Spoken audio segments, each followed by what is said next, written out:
Assalamualaikum warahmatullahi wabarakatuh. Selamat datang di Medialog, tempat di mana kita mengupas kisah-kisah rumah tangga yang penuh warna. Jangan lupa untuk like, subscribe, dan nyalakan lonceng notifikasinya, supaya kamu nggak ketinggalan cerita-cerita menarik lainnya. Kalau kamu punya pengalaman atau kisah rumah tangga yang ingin dibagikan, tuliskan saja di kolom komentar. Siapa tahu, kisahmu bisa menginspirasi banyak orang. Aku telah menikah dengan Mas Eko selama beberapa tahun. Rumah tangga kami sederhana, penuh dengan canda dan kasih sayang. Tetapi ada satu hal yang belum Tuhan titipkan kepada kami, seorang anak. Setiap kali aku menatap wajahnya yang penuh pengertian dan sabar, hatiku merasa hangat sekaligus sedih.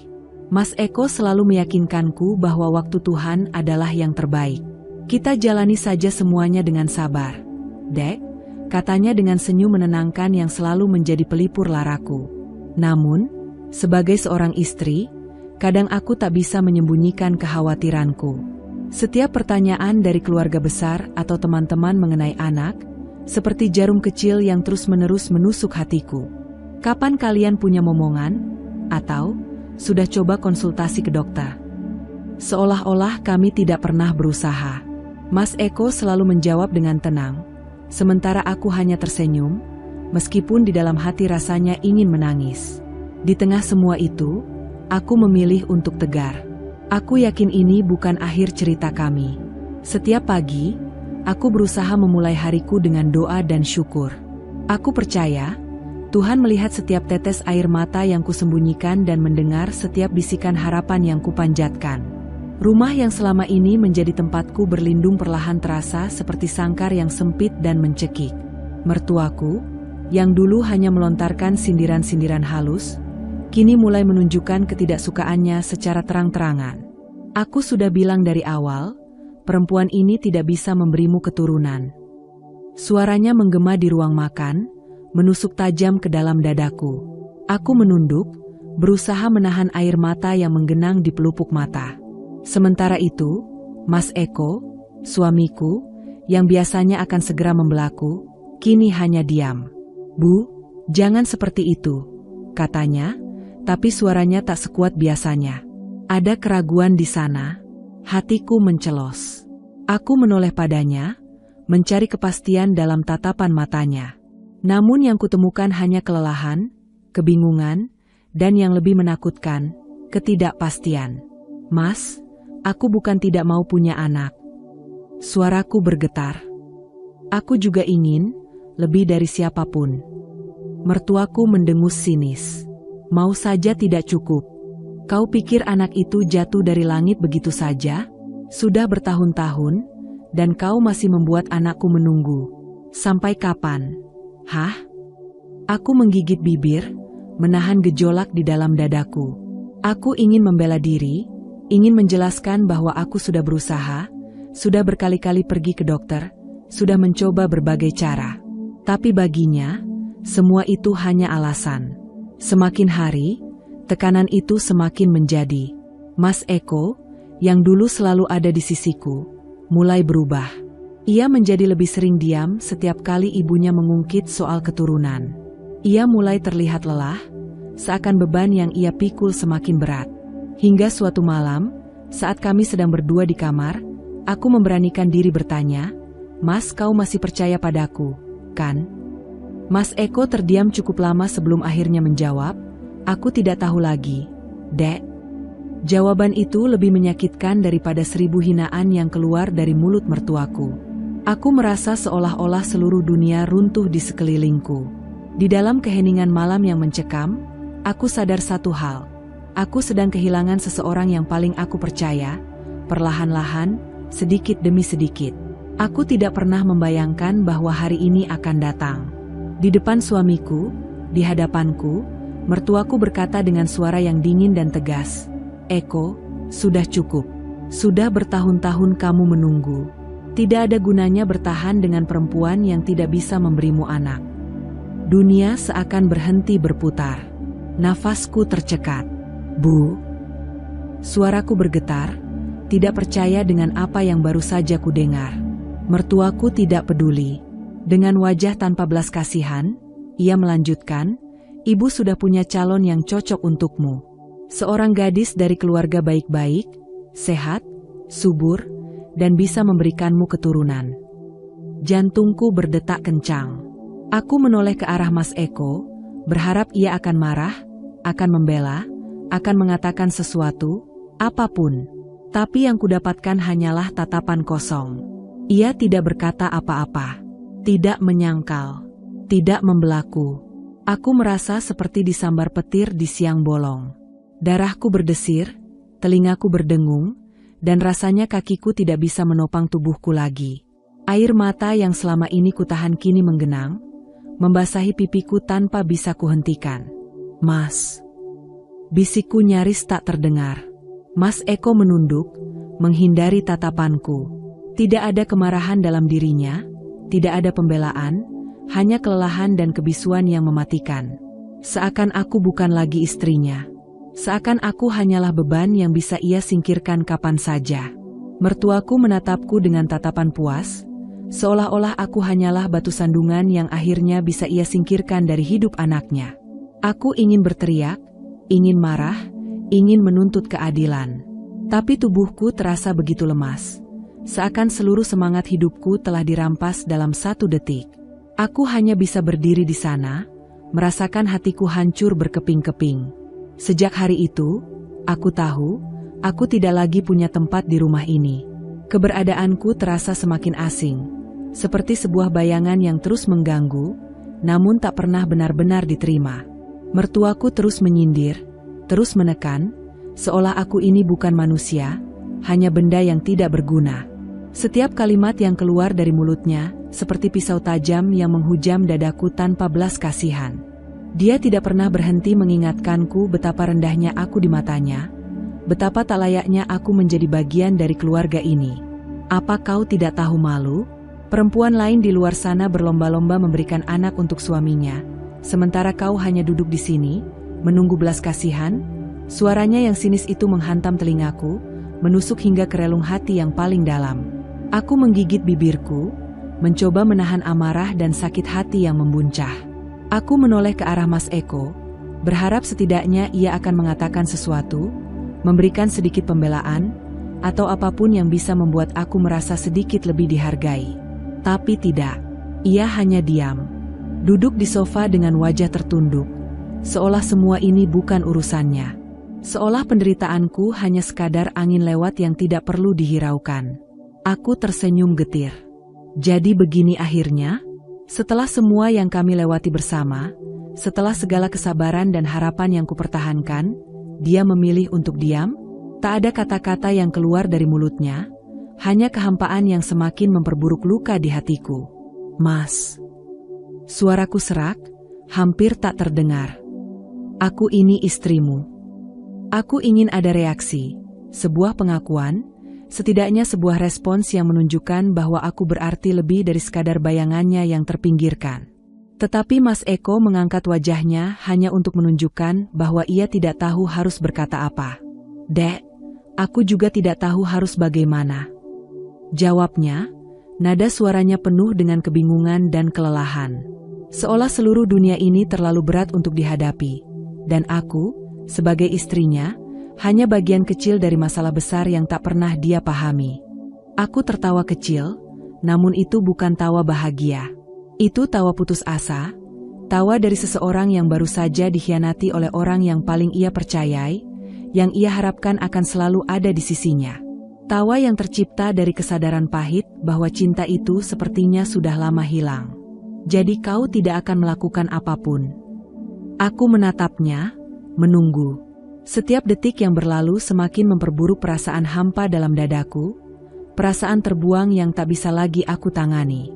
Mas Eko menelan ludah, mencoba mencari kata-kata yang bisa menenangkan hati kami berdua. "Aku tidak ingin menyakiti siapapun," jawabnya. Kalimat itu begitu hampa dan kosong, seperti sebuah alasan yang tak pernah bisa aku terima. Tidak ingin menyakiti siapapun? Lalu aku ini apa? Apa dia pikir aku tidak tersakiti dengan diamnya? Dengan pengkhianatannya? Dengan kebisuannya saat ibunya menghancurkanku berkali-kali? dan dia hanya duduk diam, membiarkanku terluka lebih dalam. Dadaku terasa sesak, amarah dan kesedihan bercampur menjadi satu, melukai setiap inci dari diriku yang kini merasa tak bernilai. Aku menggigit bibir, menahan diri agar tidak menangis lebih banyak lagi, namun air mata itu tetap saja keluar, meluncur tanpa bisa kutahan. Aku sudah cukup menangis. Hari ini, aku sadar satu hal yang lebih menyakitkan dari apapun yang pernah aku rasakan sebelumnya. Suamiku tidak hanya berhenti membelaku, dia juga berhenti mencintaiku. Aku duduk di kursi rumah sakit dengan tangan yang gemetar. Dalam genggamanku, ada selembar kertas putih dengan tulisan yang jelas, hasil pemeriksaan medis yang telah kutunggu-tunggu. Aku sehat. Aku bukan mandul. Dada yang selama ini terasa sesak, kini sedikit terasa lega. Akhirnya, aku punya bukti bahwa semua tuduhan yang selama ini dilemparkan kepadaku salah. Bahwa aku bukan penyebab ketidakmampuan kami memiliki anak. Dengan penuh harapan, aku pulang membawa hasil ini, berharap setidaknya Mas Eko dan mertuaku akan melihat kebenaran dan berhenti menyalahkanku. Namun harapan itu hancur begitu aku menunjukkan hasilnya. Mertuaku mendengus dan melipat tangannya di dada. Dokter itu pasti salah. Aku mengerutkan kening. Bu, ini hasil medis. Ini fakta. Apa aku harus percaya begitu saja? Katanya dengan nada sinis. Sudah bertahun-tahun, tapi kau tetap tidak bisa memberi anak untuk keluargaku. Sekarang kau datang dengan selembar kertas dan berharap aku percaya begitu saja? Omong kosong. Dadaku terasa semakin sesak. Bu, aku sudah berusaha. Aku sudah menjalani semua tes. Aku sehat. Kalau begitu siapa yang mandul? Nada suaranya meninggi. Anakku, tidak mungkin. Lelaki itu tidak pernah salah. Aku menoleh ke arah Mas Eko, mencari dukungan. Tapi yang kutemukan hanya wajahnya yang tertunduk. Seperti biasa. Seperti seorang pria yang tidak ingin melibatkan diri dalam konflik yang menyangkut rumah tangganya sendiri. Apa kau tidak akan mengatakan apapun? Mas, suaraku melemah. Ia menghela napas panjang sebelum akhirnya berkata, Dek, aku sudah memikirkan semuanya. Aku menggenggam jemariku erat-erat, merasa firasat buruk menjalar ke seluruh tubuhku. Maksudmu? Mas Eko menarik napas dalam-dalam, lalu mengatakannya, kata-kata yang membuat darahku berhenti mengalir, seolah dunia tiba-tiba berhenti berputar. Aku setuju untuk mencari istri kedua. Bra, aku tidak sadar kapan aku menjatuhkan kertas di tanganku. Aku juga tidak sadar kapan tubuhku mulai bergetar hebat. Mas bilang apa? Tanyaku nyaris berbisik, berharap aku salah dengar. Mas Eko masih menunduk, tak sanggup menatap mataku. Ini semua demi keluarga kita, Dek. Aku tertawa kecil, tawa yang kosong. Keluarga kita? Apa maksudnya dengan demi keluarga kita? Jika keputusannya justru menghancurkanku? Mertuaku tersenyum puas, seolah baru saja memenangkan pertempuran besar. Akhirnya kau sadar. Nak, aku sudah mencarikan gadis yang cocok untukmu. Aku ingin berteriak, ingin memaki, ingin menangis sekeras mungkin, tapi aku terlalu hancur untuk melakukan semua itu. Hatiku remuk. Mas Eko, laki-laki yang dulu selalu berdiri di sampingku, kini memilih untuk berjalan tanpa aku. Aku ingin bertanya, apa aku ini tidak cukup? Apa kebersamaan kami selama bertahun-tahun tidak berarti apa-apa baginya? Tapi aku tahu jawabannya. Karena jika aku masih cukup baginya, maka ia tidak akan menyetujuinya. Jika aku masih berharga baginya, ia akan berjuang bersamaku, bukan menyerah begitu saja. Aku merasa seperti orang gila. Tubuhku masih berdiri di ruangan itu, tapi jiwaku sudah mati. Aku tidak tahu lagi siapa diriku di rumah ini. Seorang istri? Seorang perempuan yang gagal? Atau hanya seseorang yang akan segera digantikan tanpa pernah dianggap ada? Aku duduk di kamar, menatap kosong ke dinding. Sudah berjam-jam aku di sini, mencoba mencerna semuanya, tapi kepalaku terasa penuh sesak. Bercerai. Kata itu bergema di benakku, menghantam dada seperti batu besar yang menghancurkan segalanya. Aku menghela napas panjang, menatap koper yang sudah hampir penuh. Jemariku gemetar saat melipat sisa baju terakhir. Mataku terasa panas, tapi tidak ada air mata yang jatuh. Mungkin karena aku sudah menangis terlalu banyak. Setelah bertahun-tahun mengorbankan segalanya untuk pernikahan ini, akhirnya aku sadar, aku tidak dihargai. Aku tidak pernah dihargai. Mas Eko berdiri di pintu, wajahnya terlihat lelah. Aku bisa merasakan tatapannya menusuk punggungku, tapi aku tidak peduli lagi. Apa kau benar-benar ingin melakukan ini? Suaranya terdengar berat. Aku berhenti sebentar, menguatkan hati sebelum menjawab. Apa aku punya pilihan lain? Keheningan menggantung di antara kami. Aku berbalik, menatap wajah lelaki yang dulu kucintai dengan sepenuh hati. Yang dulu kujaga, yang dulu kubela dari segala cercaan orang. Lelaki yang kini memilih diam saat aku dihina, saat aku diinjak-injak. 5 tahun, Mas. Suaraku bergetar, tapi aku tetap berdiri tegak. 5 tahun aku bersabar, 5 tahun aku menunggu, 5 tahun aku bertahan dengan harapan kau akan tetap di sisiku. Tapi apa yang kudapat? Mas Eko tidak menjawab. Aku menelan ludah, mencoba menahan rasa sakit yang menjalar di seluruh tubuhku. Kau membiarkan ibumu menuduhku mandul. Kau membiarkan dia menghina aku setiap hari. Aku sudah membuktikan bahwa aku sehat, tapi itu tetap tidak cukup, kan? Dia membuka mulutnya, seolah ingin membela diri, tapi aku tidak memberinya kesempatan. Aku mencintaimu, lanjutku dengan suara lirih, tapi aku tidak bisa bertahan dalam pernikahan yang hanya menyakitiku. Aku lelah berjuang sendirian. Mas Eko menghela napas dalam, matanya terlihat berkaca-kaca. Aku tidak pernah ingin menyakitimu, Dek. Aku tersenyum pahit. Tapi kau membiarkan aku terluka. Dan terkadang, membiarkan seseorang tersakiti lebih kejam daripada menyakitinya secara langsung. Aku menarik napas panjang, lalu menutup koperku. Aku akan pergi besok. Mas Eko menatapku dengan ekspresi yang sulit diartikan. Aku tidak tahu apa yang ada di pikirannya. Penyesalan, rasa bersalah, atau mungkin dia memang tidak peduli lagi. Tapi itu tidak penting. Yang penting, aku akhirnya memilih diriku sendiri. Aku memilih untuk pergi, meski dengan hati yang hancur. Setelah perpisahan itu, dunia terasa berbeda. Keputusan untuk bercerai memang bukan hal yang mudah. Namun akhirnya aku merasa lega, seperti beban besar yang selama ini menghimpit dadaku akhirnya terangkat. Hari-hariku mulai terasa lebih ringan. Meskipun masih ada rasa sakit yang menggores, namun aku tahu, ini adalah awal dari perjalanan baru yang lebih baik. Aku mulai fokus pada diriku sendiri, menjalani hidup tanpa merasa terkurung oleh harapan orang lain. Aku mulai bekerja lebih keras, mengejar impian yang lama tertunda, dan belajar untuk mencintai diriku sendiri lagi. Setiap langkah yang kutempuh rasanya penuh dengan kebebasan.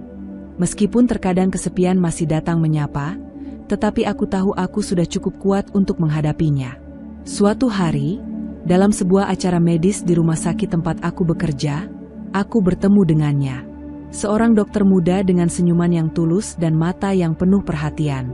Namanya Dr. Raka, seorang ahli bedah yang memiliki dedikasi tinggi pada pekerjaannya. Namun di balik itu, ia memiliki sisi yang lembut, penuh empati. Aku mengenalnya saat aku datang untuk sebuah pemeriksaan rutin. Awalnya aku merasa canggung, seperti biasa, namun saat dia berbicara, ada sesuatu yang berbeda. Ia tidak hanya berbicara tentang hasil pemeriksaan medis, tetapi juga menanyakan bagaimana perasaanku, apakah aku merasa nyaman, dan bagaimana kehidupanku. Rasanya begitu jarang seseorang menunjukkan perhatian yang tulus seperti itu. Dr. Raka tidak pernah memandangku dengan pandangan kosong atau menghakimi. Ia menerima aku dengan segala kekuranganku, dengan segala cerita yang kubawa. Tanpa banyak kata, aku merasa diterima dalam segala keadaan yang kuhadapi. Hari demi hari, kami semakin sering bertemu, tidak hanya dalam konteks profesional, tetapi juga di luar pekerjaan. Kami berbicara tentang hidup, tentang impian, dan tentang perjalanan masing-masing. Aku merasa semakin nyaman berada di dekatnya. Seolah-olah aku menemukan seseorang yang bisa membuat hatiku berdebar lagi, bukan karena alasan yang salah, tapi karena aku merasa dihargai dan dicintai dengan tulus. Suatu malam, saat kami berjalan di taman setelah makan malam bersama, Dr. Raka berhenti dan menatapku dengan serius. "Lily," katanya lembut, "aku tahu kamu telah melalui banyak hal dalam hidupmu, dan aku ingin kamu tahu bahwa aku menerima segala yang ada dalam dirimu. Aku mencintaimu, dengan segala kekuatan dan kelembutan yang ada padamu." Aku terdiam, mencoba mencerna kata-kata itu. Cinta. Kata yang selama ini terasa begitu jauh, kini tiba-tiba terasa begitu dekat. Aku merasa hati ini mulai membuka kembali, menerima seseorang dengan sepenuh hati tanpa rasa takut. Aku tersenyum, merasakan kebahagiaan yang lama hilang. "Aku juga mencintaimu, Raka," jawabku tulus. Saat itu, dunia seperti berhenti sejenak. Aku merasa seolah-olah aku telah menemukan tempatku yang sebenarnya. Dalam pelukan Dr. Raka, aku merasa diriku utuh kembali. Aku tidak lagi merasa hampa atau terluka. Aku telah menemukan kebahagiaan yang sejati, dan kali ini, kebahagiaan itu datang dengan seseorang yang benar-benar menghargai dan mencintaiku apa adanya. Ini adalah bab baru dalam hidupku, sebuah awal yang penuh dengan harapan. Aku tahu jalan ke depan tidak akan selalu mulus. Tapi bersama seseorang yang baik hati dan penuh kasih seperti Dr. Raka, aku merasa siap untuk menghadapi apapun yang datang. Setelah kami menikah, hidupku seperti bermula dari lembaran baru yang penuh warna. Keputusan untuk bersamanya bukanlah hal yang terburu-buru. Namun ketika aku melihatnya setiap hari, hatiku semakin yakin bahwa ini adalah langkah yang tepat. Dr. Raka tidak hanya menjadi suami yang penuh kasih, tetapi juga sahabat terbaikku, seseorang yang membuatku merasa aman dan dicintai. Kami melalui hari-hari dengan tawa, saling mendukung, dan berbagi mimpi. Hari demi hari terasa lebih cerah. Suasana rumah kami dipenuhi dengan keceriaan dan kebahagiaan yang sebelumnya tak pernah kutemui. Kami merencanakan masa depan bersama, bukan lagi dengan rasa takut, tetapi dengan keyakinan yang penuh. Aku merasa diberi kesempatan kedua dalam hidup ini, kesempatan untuk merasakan kebahagiaan yang sejati, yang datang dari seseorang yang benar-benar melihatku sebagai diriku sendiri. Suatu hari, ketika aku terlambat datang bulan, aku merasa ada sesuatu yang berbeda. Rasa cemas dan harapan menyelinap dalam diriku. Aku memutuskan untuk melakukan tes kehamilan. Dengan tangan yang gemetar, aku menunggu hasilnya, berharap bahwa kali ini aku akan mendapatkan kabar baik yang sangat kuinginkan. Ketika aku melihat 2 garis merah di layar tes, hatiku seakan melompat kegirangan. Aku tidak bisa menahan senyum yang lebar. Aku hamil. Hasil ini adalah bukti nyata bahwa aku sebenarnya tidak mandul. Semua waktu yang telah kuhabiskan merasa cemas, semua kebimbangan yang pernah menggelayuti diriku, kini terasa seperti bayangan yang menghilang. Aku berlari ke kamar, tak sabar untuk memberitahukan Dr. Raka. Saat aku masuk, dia tengah duduk di meja kerja, tapi ketika aku menunjukkan hasil tes itu, matanya langsung bersinar. "Lily, ini benar?" tanyanya dengan nada tidak percaya, wajahnya penuh kebahagiaan. Aku mengangguk, tidak bisa menahan air mata yang tiba-tiba mengalir. "Iya, Raka. Kita akan jadi orang tua." Kami berpelukan erat, merasakan kebahagiaan yang begitu murni dan tulus. Semua rasa sakit yang pernah kualami, semua cemoohan yang pernah kudengar, kini menjadi kenangan yang jauh. Aku merasa seperti aku dilahirkan kembali, dengan segalanya yang lebih indah dan lebih berarti. Seiring berjalannya waktu, perutku mulai membesar, dan setiap hari terasa lebih penuh dengan harapan. Kami merancang rumah kecil kami untuk menyambut si buah hati. Setiap detik yang kami jalani bersama semakin terasa seperti mimpi indah yang menjadi kenyataan. Aku merasakan cinta yang mendalam dan ketenangan yang tak pernah kurasakan sebelumnya. Kehidupan yang sebelumnya dipenuhi dengan keraguan dan luka kini digantikan dengan kebahagiaan yang melimpah. Aku tahu, ini adalah awal dari sebuah cerita baru yang akan kami tulis bersama. Suamiku, Raka, adalah bukti bahwa cinta yang tulus datang pada saat yang tepat. Dan kini, aku siap menjadi ibu, siap memulai perjalanan baru bersama keluargaku yang sempurna. Hari itu cerah, Dan aku memutuskan untuk pergi ke pasar sendirian, menikmati udara segar sambil membeli kebutuhan rumah tangga. Perutku yang sudah semakin besar terasa berat, tetapi aku merasa energiku meningkat setiap kali aku melihat wajah suamiku yang penuh kebahagiaan ketika dia menyentuh perutku. Aku merasa bahagia, seperti ada kehidupan baru yang berkembang dalam diriku, memberikan kekuatan yang tak pernah kurasakan sebelumnya. Saat aku berjalan melewati kios-kios, aku tidak menyangka akan bertemu dengan seseorang yang tidak ingin kulihat sama sekali. Di ujung jalan, aku melihat mertuaku sedang berbicara dengan seorang pedagang. Matanya langsung tertuju padaku, dan dalam sekejap, dia menghampiriku dengan langkah cepat. Aku bisa merasakan hatiku berdebar, dan meskipun aku sudah berusaha tidak peduli dengan apa yang akan dia katakan, tetap saja aku merasa tidak nyaman. "Apa yang kau lakukan di sini, Lily?" katanya dengan nada sinis, seolah-olah dia tidak pernah mengenalku. Mata mertuaku mengerut, menilai penampilanku dengan tatapan tajam. Aku tersenyum tegang, mencoba tetap tenang. "Sedang berbelanja, Bu." Matanya beralih ke perutku yang sudah cukup besar, dan seketika, ekspresinya berubah. Ada kilatan kejutan yang aku tangkap di matanya, namun juga sedikit keheranan. "Kenapa perutmu besar begitu?"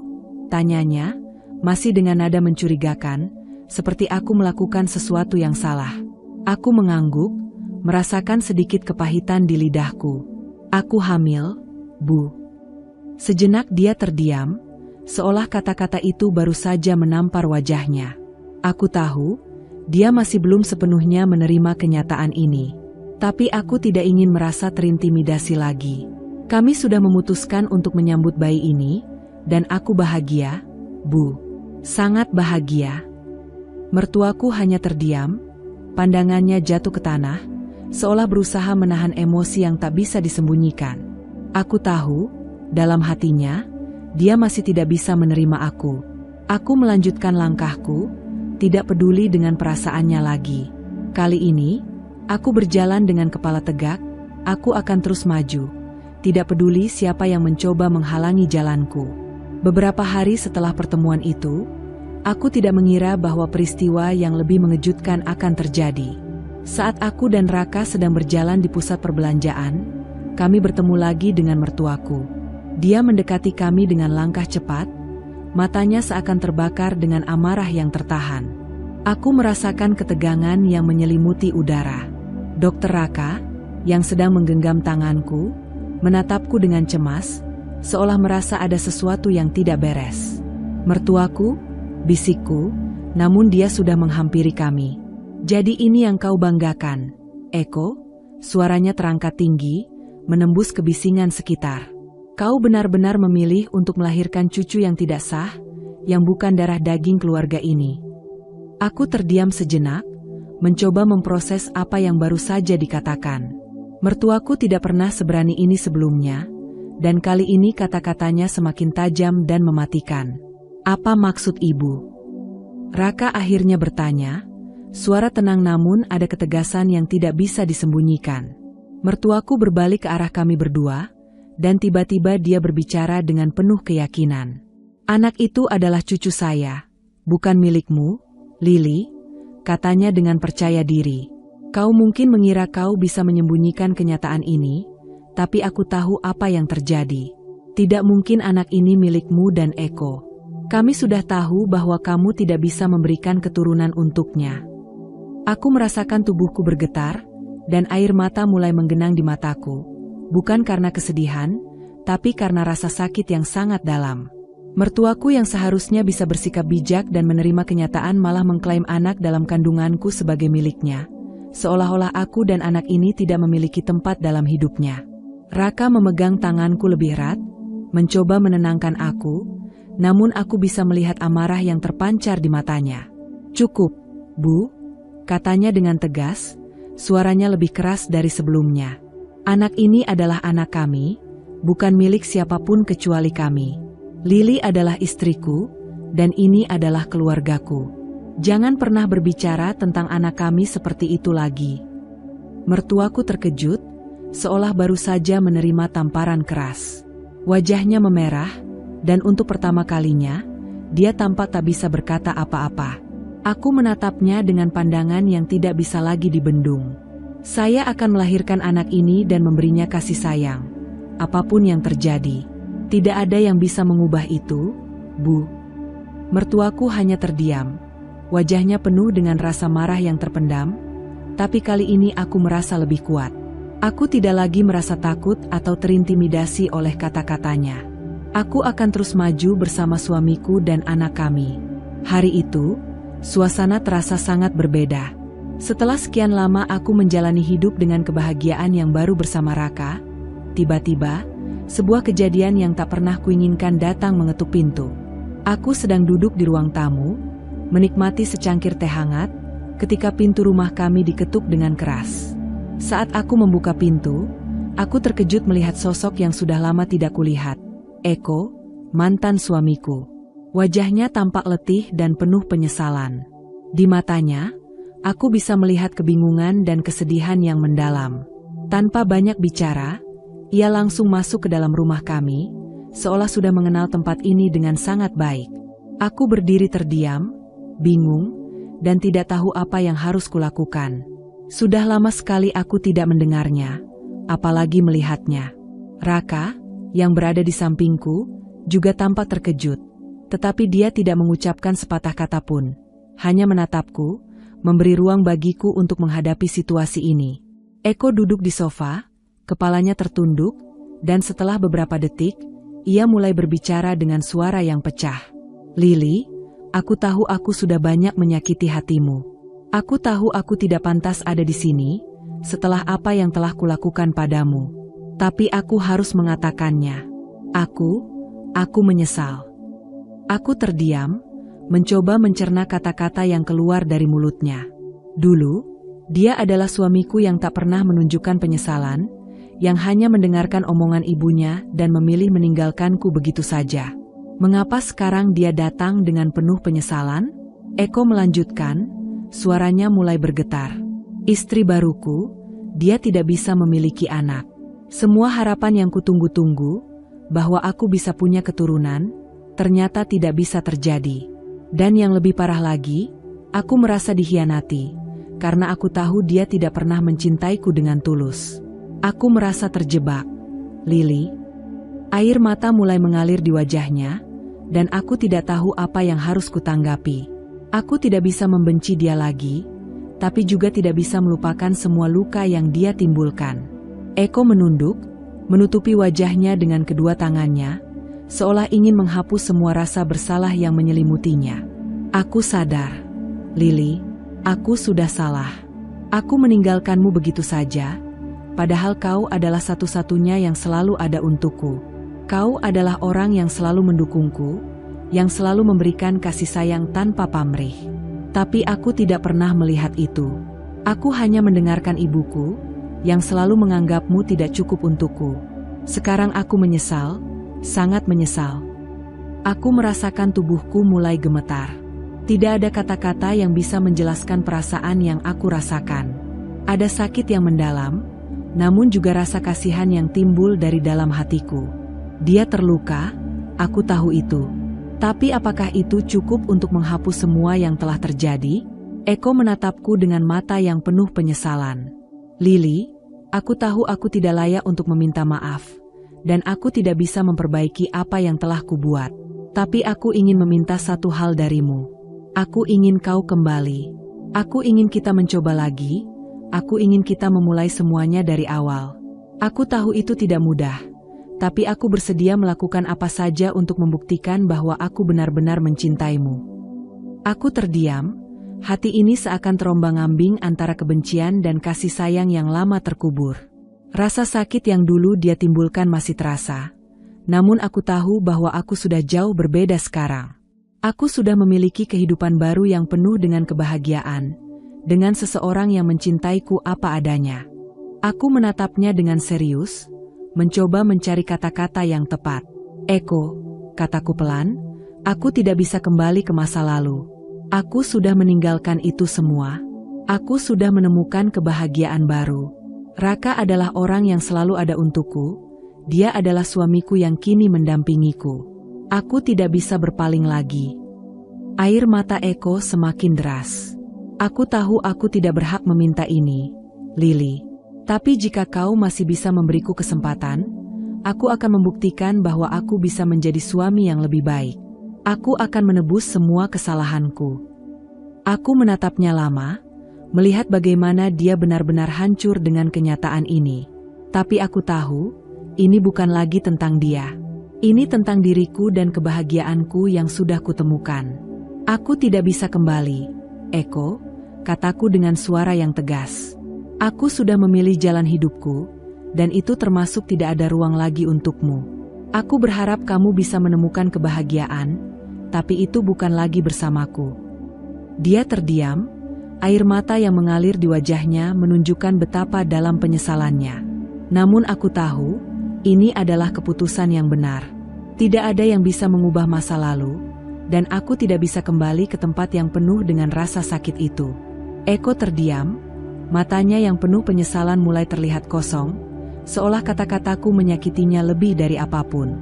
Tapi aku tahu, ini adalah keputusan yang benar.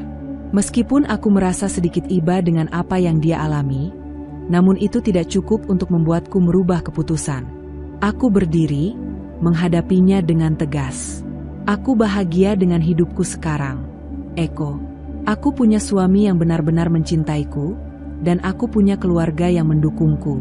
Aku tidak ingin masa lalu itu lagi. Kamu harus belajar menerima kenyataan dan melanjutkan hidupmu. Dengan hati yang hancur, Eko akhirnya mengangguk pelan. Aku mengerti, katanya, suara lelah. Aku hanya ingin kau tahu bahwa aku benar-benar menyesal.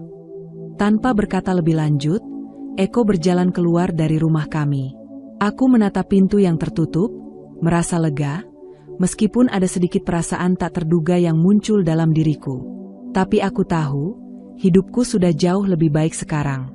Aku sudah memilih jalan yang penuh cinta dan kebahagiaan, dan itu tidak bisa digantikan oleh penyesalan yang datang terlambat.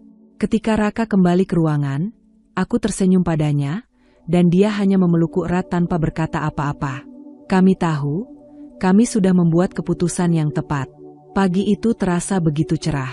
Cahaya matahari yang masuk ke dalam rumah melalui jendela besar, memberi kesan hangat yang menyelimuti ruangan. Suara tawa Raka dan anak kami yang masih bayi, Saka, terdengar jelas dari ruang tamu. Saka baru saja belajar menggenggam mainan kecilnya, dan meskipun tangannya masih gemetar, senyuman manis di wajahnya membuat seluruh rumah terasa penuh dengan kebahagiaan. Aku duduk di meja makan, memandangi mereka berdua dengan hati yang penuh rasa syukur. Hari-hari seperti ini, sederhana namun penuh arti, adalah semua yang aku butuhkan. Tidak ada lagi keraguan, tidak ada lagi perasaan tertekan atau terluka oleh masa lalu. Aku sudah menapaki jalan hidup yang penuh dengan cinta dan kedamaian, sesuatu yang dulu tak pernah kupikirkan akan kumiliki. Raka duduk di sebelahku, menyuapkan sarapan untuk Saka. Kamu lihat dia? Katanya dengan senyum penuh kebanggaan. Dia tumbuh begitu cepat. Seperti ayahnya, sudah pintar sekali, ya? Aku tersenyum, membelai rambut Saka yang masih halus. Ya, dia memang sangat cerdas. Dan aku sangat bersyukur bisa melihatnya tumbuh di depan mata kita. Raka memandangku, mata kami bertemu dalam keheningan yang penuh makna. Kami tidak perlu banyak kata. Hanya tatapan itu yang bisa mengungkapkan betapa bahagianya kami. Rasa cinta yang kami miliki sudah cukup untuk mengisi setiap sudut hati kami. Beberapa tahun yang lalu, hidupku penuh dengan kebingungannya. Aku merasa terjebak dalam dunia yang penuh dengan tekanan dan harapan yang tidak bisa kutemui. Masa lalu dengan Farhan, dengan segala kekecewaan dan luka yang ditinggalkan, rasanya begitu jauh. Aku sudah membiarkannya pergi, karena aku tahu hidupku tidak akan kembali ke sana. Sekarang, setiap pagi adalah kesempatan baru untuk merayakan kebahagiaan kecil kami. Setiap detik yang kami habiskan bersama adalah berkat yang tidak akan pernah kuambil begitu saja. Rumah ini adalah rumah yang penuh dengan cinta. Dari Raka, dari Saka, dan dari diriku sendiri. Kami bertiga adalah keluarga yang sempurna. Aku tidak lagi menoleh ke belakang. Masa lalu, dengan segala rasa sakit dan kebingungannya, sudah selesai. Aku belajar untuk melepaskan dan memaafkan, tetapi aku juga belajar untuk menjaga kebahagiaan kami. Semua itu hanya kenangan, dan aku tidak membiarkan kenangan itu menghalangi kebahagiaan yang ada di hadapanku. Mas, apa yang akan kita lakukan hari ini? Tanyaku, suara penuh keceriaan. Raka tersenyum, matanya berbinar. Kita bisa pergi ke taman, menikmati udara segar, dan bermain bersama Saka. Kita akan membuat kenangan baru, kenangan yang penuh kebahagiaan. Aku mengangguk setuju, merasakan kebahagiaan yang membuncah di dada. Hari ini adalah hari yang indah, dan aku tahu hari-hari seperti ini akan terus datang, selama aku memilih untuk tetap bahagia.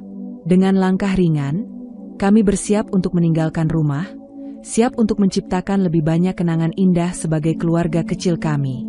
Setiap tawa Saka, setiap sentuhan Raka, setiap detik kebahagiaan yang kami alami bersama, semuanya adalah hadiah yang tak ternilai. Aku memilih untuk tetap bahagia. Dan bersama mereka, aku tahu, hidupku akan terus dipenuhi dengan cinta yang tulus dan kebahagiaan yang sejati. Tidak ada yang lebih penting dari ini.